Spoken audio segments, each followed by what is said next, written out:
We'll go right into the next one, which is the Anambra governorship election. Let's get updates now. Jeffrey, you have this one. All right, it's 48 hours down the wires. When Anambra, Anambra as it is called, or they are called, will make a decision whether to re-elect Chukwuma Soludo or choose someone else. So a couple of parties are on the ballot, about 16 of them. And it's D-Day. They've been campaigning for months up to today since the Independent National Electoral Commission did announce that Saturday will be election day for the people of Anambra State. So all of the political parties are working hard to make sure that they sell their manifesto to the people to make a decision for themselves. After today, there will no longer be campaigns. So all campaigns ends today. By tomorrow, it's just going to be sensitive materials moving to local government areas across the state. And the ABGA party has been ruling the states for a very long time. Is there going to be an upset? We do not know. That decision is to the exclusive preserve of the people of Anambra, whose destiny is in their own hands, who will make a choice for themselves whether or not Chukwuma Soludo has done well enough to decide a second term, or they will look for someone else to do the job. Well, our correspondent, by the way, Channels Television is on ground to make sure we give you all the basics and cover that election till the final point. One of the persons on ground is Charles Oporum, our correspondent. Charles is in Nnewi, if I'm correct. Charles, good morning. How is in Nnewi? Yes. Good morning, Jeff. Yes, I am in Nnewi here in Anambra State. I mean, it's a cool morning. Weather is okay. It's not raining. It's just a very calm day. People are going about their business. Children are going to school, and every other person is going either to work or to the market. Nnewi, of course, is a very commercial city. You know, I arrived here yesterday, and I took my time to interact with the natives on ground to ask a couple questions about what the mood is like. You know, as the elections approach, I think it's about 48 hours from now, we'll be, in the field to cover the election. So that's basically, a summary of the situation on ground here in the news. Jeff. So give us the pulse of the city. When you look around, I can see vehicles, people going about their businesses. How excited are the people? Because, we've recorded a lot of voter apathy when it comes to national and other elections. But I know that Anambra State election is almost a national election because the momentum is always very high and the stakes are always very high. Is that what you see here? I mean, the stakes are high. So, of course, Anambra State is 21 local government areas and 326 wards.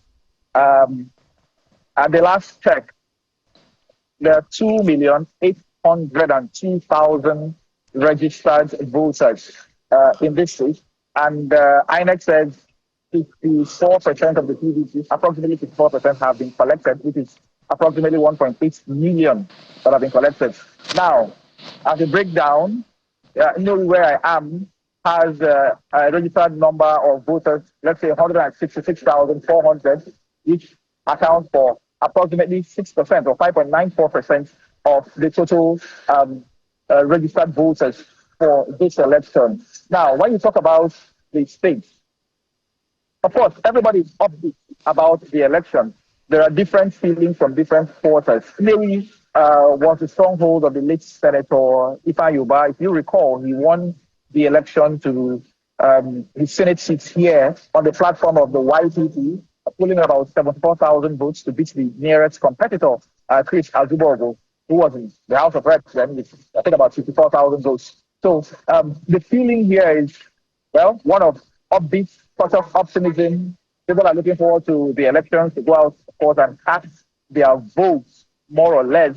The police say they've deployed 45,000 personnel, while the civil defense say they've deployed 10,250 personnel. So it would, but to the unpracticed eye, we're talking about roughly 55,000 security personnel on ground to police Anambra State within the electoral period. Remember, Anambra is the second smallest state by landmass in Nigeria after Lagos State.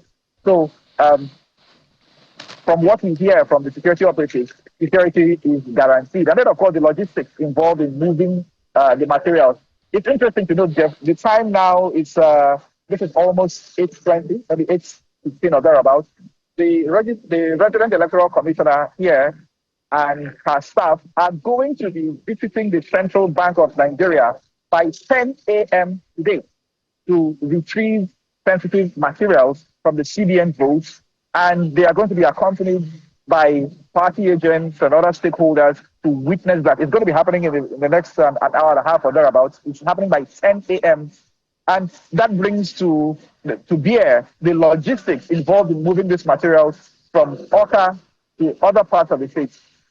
During the last all right, Charles, meeting, yes. I understand that they have an arrangement with the Nigerian Association of Transport Owners and the Nigerian Union of Road Transport Workers, who have provided a total of 2,233 buses to move materials, both sensitive and non-sensitive, as well as personnel from Oka to other parts of the state.